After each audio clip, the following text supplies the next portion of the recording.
Hagerstown and Martinsburg tomorrow. Weather forecasters use them to create the nightly weather report. Airline pilots use them to learn how to fly planes. Experts use them in virtually every industry and discipline. They're computer models. At NASA, scientists use computer models to enhance our understanding of the Earth, the solar system, and the universe. NASA satellites orbiting the Earth relay immense amounts of data back to scientists on the ground, who can then enter that data into computer model simulations. We have then equations, and then we have computer code which solves those equations on a day-to-day basis. NASA is the source for most of the research satellite observations of the atmosphere, land, and oceans. So the NASA scientists will look at the observational data and make theoretical projections of what a model might look like, and they will build a numerical model based on the data and then run that on our computers and then compare that to reality. With rapid increases in computer technology, models are becoming ever more powerful and sophisticated, allowing us to simulate our complex environment in greater detail.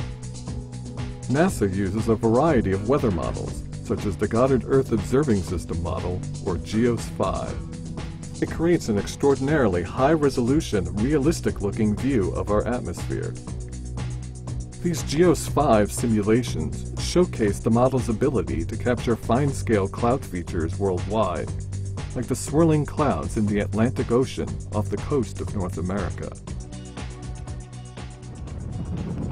The goal of weather models is to give the most accurate prediction of weather over the next week to 10 days. In 2005, when Hurricane Katrina formed over the Atlantic Ocean, scientists wanted to understand the storm. How intense was it? What was its size and structure? And what would be its final path? NASA satellites continuously monitored many aspects of the storm, from wind speed, rainfall, and sea surface temperature, to the storm's three-dimensional structure. To get a more complete picture of the storm and predict its evolution, scientists entered the data into a computer model. Then, high-powered supercomputers, capable of trillions of calculations per second, crunched the numbers. This process is called data assimilation. Data assimilation is a two-step cycle that repeats itself whenever new data becomes available. In the first step, the model runs forward in time to provide an estimate of the atmosphere. In the second step, this estimate gets corrected using observations. Then the cycle begins again, each step building upon the last and accumulating the information from satellite and ground observations. Weather models are updated every 6 hours to include the most current observations for the next forecast. This approach prevents the model from straying too far from reality and acts as a checks and balance system to achieve the most accurate forecast. While weather models predict conditions for up to 10 days, climate models predict trends over much longer periods of time. The climate models that are run at the NCCS are numerical expressions of the various processes that make up the climate. This includes things like land surface, movement of water in the ocean, and the movement of air in the atmosphere. Just as in weather prediction, data assimilation is a way of bringing all the observations of the Earth together to provide an analysis of our climate. One example of this technique is MERA, the Modern Era Retrospective Analysis for Research and Application. MERA incorporates data from the entire satellite record, over 30 years of data.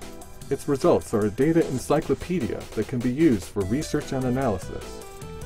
MERA can help meteorologists understand the variations associated with specific weather events in the past.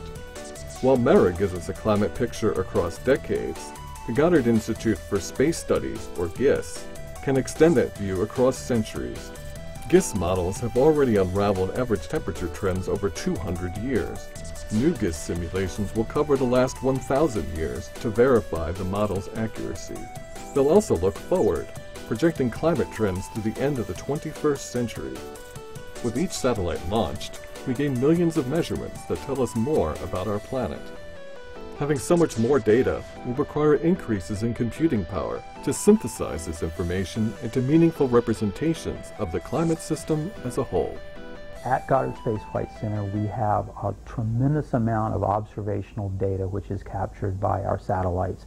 We have probably the largest collection of Earth scientists anywhere in the world, and we have this new state-of-the-art computing center.